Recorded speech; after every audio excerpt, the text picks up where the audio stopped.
Sahabat, jika saja lebih banyak penyair yang mengerti politik dan lebih banyak politisi yang membaca puisi, maka kita akan mewariskan dunia yang lebih baik.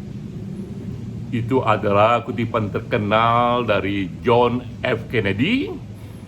Kita nyatakan kembali kutipan ini karena relevan dengan proklamasi, relevan dengan acara kita hari ini, memperingati Indonesia Merdeka 17 Agustus di kalangan para penulis, para sastrawan, juga para penyair. Saya akan mengulas singkat saja dua figur yang sesuai dengan kriteria John F. Kennedy tadi, yaitu seorang penyair yang mengerti politik. Bahkan tak hanya mengerti politik, ia berperan signifikan sekali dalam politik Indonesia. Ia adalah Muhammad Yamin. Kedua, politisi, pemimpin yang tak hanya mengerti puisi, tak hanya membaca puisi, tapi juga menulis puisi. Ia adalah tak lain dan tak bukan Bung Karno. Saya ulas keduanya karena relevan dengan kutipan John F. Kennedy. Pertama, Muhammad Yamin. Saya tidak tahu seberapa banyak sekarang ini generasi milenial yang ingat dan kenal Muhammad Yamin. Ia hidup tahun 1903 dan sudah wafat tahun 1962. Bahkan ketika ia wafat, saya pun belum dilahirkan. Tapi Muhammad Yamin lah yang menuliskan Mukadimah Konstitusi kita. Pembukaan UUD 45, sejarawan menyatakan draft utamanya datang dari seorang penyair. Jadi seorang penyair yang menuliskan pembukaan UUD 45, dan itulah yang kini menjadi sumber dari segala sumber hukum politik Indonesia.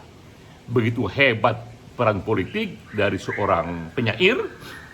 Dan Muhammad Yamin juga dikenal sebagai seorang sastrawan utama yang meletakkan bahasa Melayu modern.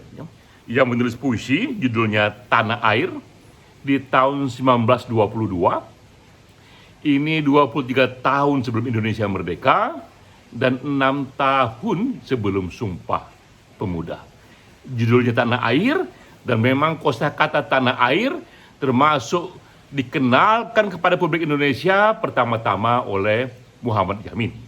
Saya kutip secuplik saja puisinya yang ia tulis di tahun 22, judulnya Tanah Air. Lihatlah pula langit yang hijau, bertukar warna oleh pucuk daun kelapa.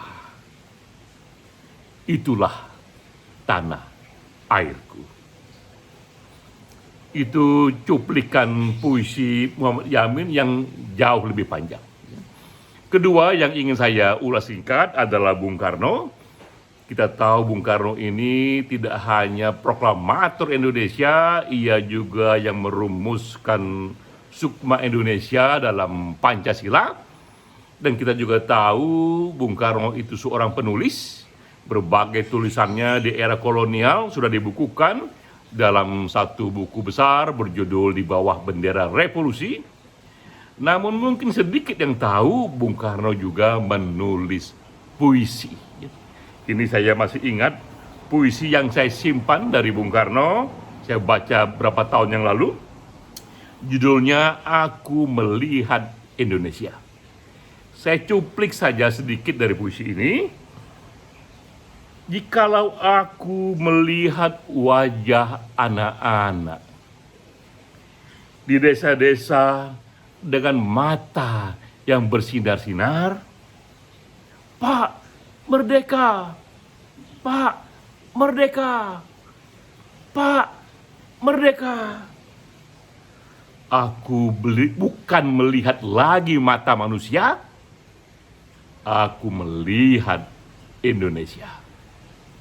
Itu yang ditulis oleh Bung Karno. Jadi kita lihat, kita sudah punya penyair yang punya peran politik, kita sudah punya pula politisi yang bahkan menulis puisi, dan kita ingin lebih banyak lagi figur seperti ini.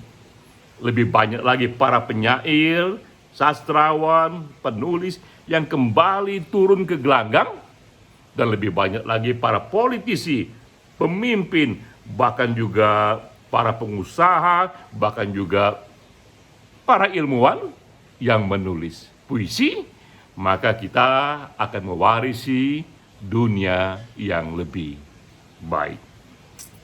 Saya senang sekali mendapatkan kabar dari Fatin Hamama bahwa acara kita hari ini itu dihadiri oleh 50 penulis dan penyair, ya. Sebagian besar dari Indonesia, tapi juga ada dari Malaysia, Singapura, Thailand, Brunei. Teman-teman sastrawan, penulis, penyair dari ASEAN berkumpul di sini. Juga kita dihadiri, ini undangannya, ada nama-nama yang sudah lama kita kenal, yang berjasa di dunia puisi. Ini yang saya dapatkan.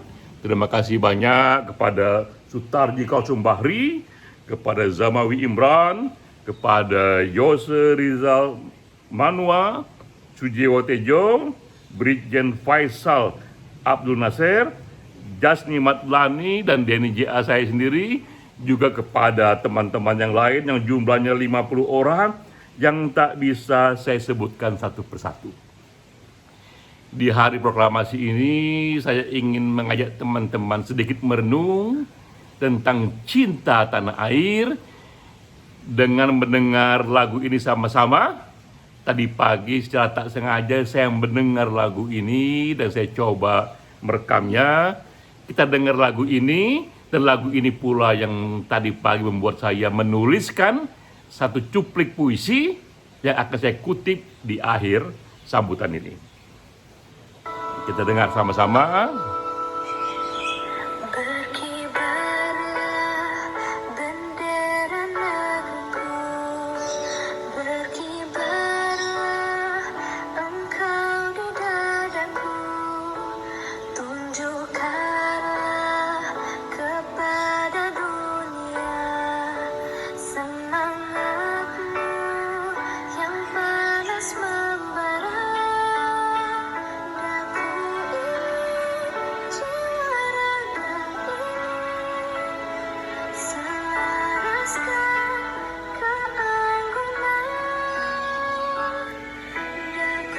Berkibarlah benderaku, cukup menyentuh lagu ini sehingga saya pun menyambut acara ini menuliskan satu bait saja puisi pendek. Berkibarlah bendera negeriku, walau merah warnamu memucat dihisap virus corona. Walau putih warnamu muram meratapi kematian 113.000 putra-putrimu diterkam virus corona. Tapi berkibarlah merah putihku, berkibarlah bendera negeriku. Di bulan yang sama, bulan Agustus, Malaysia juga menyatakan proklamasi. Kepada teman-teman Malaysia, saya ucapkan juga salam kemerdekaan. Saya ucapkan sedikit lirik pada lagu kebangsaannya. Tanah tumpahnya darahku. Rakyat hidup bersatu dan maju, rahmat bahagia. Salam.